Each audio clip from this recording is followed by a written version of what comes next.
Pemerintah melalui Menteri Pendayagunaan Aparatur Sipil Negara dan Reformasi Birokrasi Cahyokumolo resmi menghapus tenaga honorer pada tahun 2023. Hal ini tertuang dalam surat Menteri Pan-RB perihal status kepegawaian di lingkungan instansi pemerintah pusat dan juga pemerintah daerah nomor B-1.M.SM.02.03/2022 yang diterbitkan 31 Mei 2022. Poin 6 huruf B dalam surat tersebut berbunyi menghapuskan jenis kepegawaian selain PNS dan P3K di lingkungan instansi masing-masing dan tidak melakukan perekrutan pegawai non-ASN.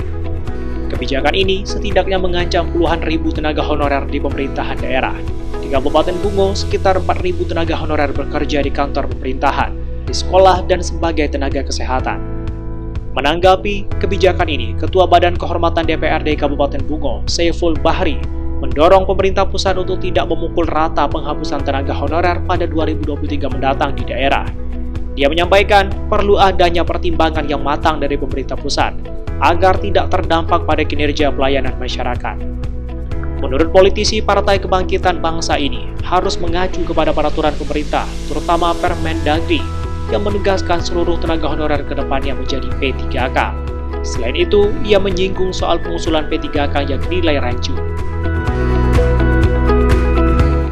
Kita harus mengacu betul kepada peraturan pemerintah, yang terutamanya Permendagri itu. Kenapa Mendagri hanya menegaskan seluruh tenaga honor untuk kedepannya menjadi P3K? Kalau kita dari Kabupaten Bungo hanya mengusulkan hanya 100 sekian dari hampir 5.000 tenaga honor yang ada di Kabupaten Bungo, itu rasanya agak rancu sedikit. Kita kesian dengan adik-adik, anak-anak tenaga honor kita. Dia berharap menjadi P3K atau PNS, makanya dia bertahan dengan gaji 500 sampai 1 juta, sudah mencapai rata-rata 5 tahun sampai 20 tahun. Kalau sekarang yang hanya kita usulkan 100 sekian, alangkah kasihannya ngelihat nanti memperbanyak pengangguran di Kabupaten Bungo. Paling tidak, ungkap Saiful, pemerintah daerah bisa mengusulkan 50% honorer menjadi P3K. Ia pun ikut prihatin atas keputusan yang diambil oleh pemerintah daerah soal usulan P3K.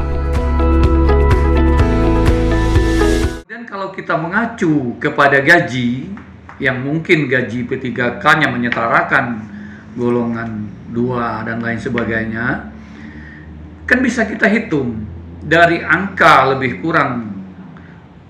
dari 4.000 untuk mencapai 5.000 tenaga honor yang ada digaji dengan 1 juta.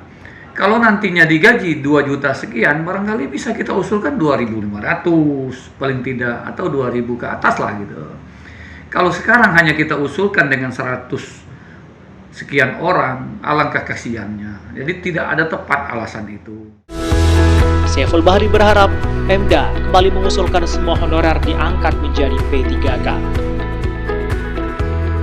Muara Bungo, tim redaksi Bungo TV.